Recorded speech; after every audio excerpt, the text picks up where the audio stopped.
This playlist will collect together and organize the individual component modules which together will comprise the lecture on ontological frameworks. This is the second of the two preliminary lectures that will help to lay the conceptual and structural groundwork for the course. In the first lecture, we discussed the role of concepts in cognition. We discussed how concepts facilitate categorization, as well as the encoding, organization, and retrieval of knowledge from past experience. We talked about several functions of concepts that facilitate those roles, and we ended that lecture by discussing the inherent vagueness and ambiguity involved in concepts and categorization in everyday, ordinary cognition.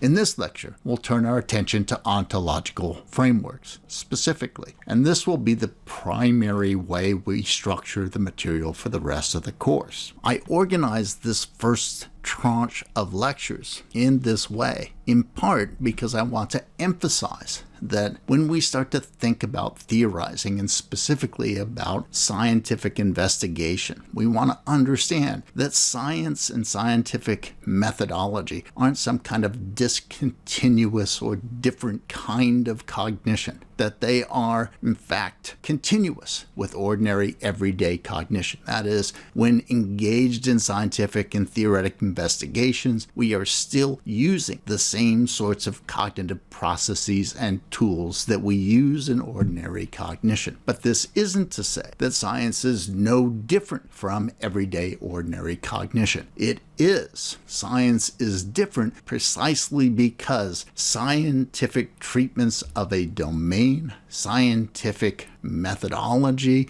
all develops by taking these ordinary concepts and optimizing them in accordance with different constraints that aren't really optimal for everyday ordinary cognition. And I'll try to sort of point this out as we discuss ontological frameworks. Let's turn our attention now to the overall arc of this lecture. We'll start by talking about what ontological frameworks are. And specifically, I'm going to claim that ontological frameworks are these structures, conceptual structures primarily, but also a set of conventions, perhaps, that articulate a framework of categories, and specifically that they specify the kinds of things, the kinds of properties, the kinds of relationships, and the kinds of changes that a theorist or a thinker is going to use in both formulating questions and investigating, theorizing about a particular set of phenomena. Ontological frameworks are going to be most prominent in early inquiry because what happens during the course of the development of a scientific treatment of a domain is that ontological frameworks are ways of entering into the domain, ways of breaking up the phenomenon of understanding the elements and relationships and potential changes that are definitive of that phenomenon for the purposes of beginning inquiry. Once inquiry starts to actually take off, if it does, once one hits upon an ontological framework together with things like an experimental tradition and a set of operationalizations tying your theoretical models to that phenomenon, once we get some initial success, then we find that the goal of science is to shift into what Kuhn calls normal science, to go into specifying with greater and greater rigor, detail, and systematicity the limits and successes of the ontological framework in understanding the things, the properties, the relationships, and the changes in that domain. Once that shift is made from a sort of proto-science or pre-theoretic speculation to something more systematic and rigorous, those assumptions just fall back into the background. They are there, they guide things, but they no longer are the prominent sources of debate. They no longer are the focus of the practitioners. They are just operating as a schema, a guide in the background that doesn't really play much of an explicit role unless, of course, problems start to emerge again. What we'll see is that ontological frameworks tend to draw upon our ordinary, everyday cognitive mechanisms as they are constrained for ordinary, everyday cognition in order to generate ontological frameworks. Because objects are ambiguous, what we discover is that there's almost always multiple ontological framework candidates out there operating in a sort of pre-science or crisis science kind of investigation. Once you start asking questions about phenomena, you do it in the context of one of these frameworks, but multiple potential ways of cutting up the phenomenon exist. Nature doesn't immediately and obviously favor one over another. That's part of the difficulty of developing the framework into a systematic theoretical treatment, and so as a result, we'll usually have multiple competing frameworks, and the main vehicle for their competition will be claims about whether or not they're the most promising potential way of understanding the phenomenon for the purposes of the theoretical investigation.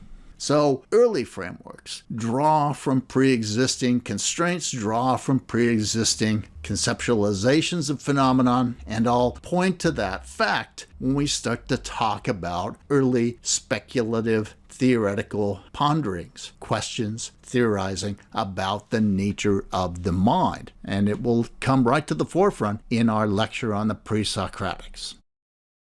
Because there's also intraconceptual ambiguity. That is, because just having a concept doesn't mean that everybody understands it in a systematic and rigorous way. Doesn't mean that everybody understands the implications and relationships between those concepts. Because of that, because there's this ambiguity, part of what gets developed in the course of theoretical investigation is an increase in systematicity and rigor within the ontological framework. What we'll discover early on is that that systematicity and rigor is oftentimes lacking. Some might say shockingly lacking. And finally, we noted also that our concepts have this certain sort of robustness and flexibility, in part in virtue of the fact that they are, to a certain degree, vague. Because there's this typicality gradient to many of our concepts, they are adaptable. They allow us to try and find a sort of best fit to the phenomenon. However, the malleability of both our concepts and the connections that they have to the phenomena will serve to hide or disguise the inadequacies of ontological frameworks. And as we'll see when we start to look at empirical psychology, what happens is we start to try and develop much more systematic ways of connecting our ontological frameworks and the concepts that constitute them to our phenomena through what I call operationalizations, essentially through qualitative and quantitative measurement. And in doing this, in rendering them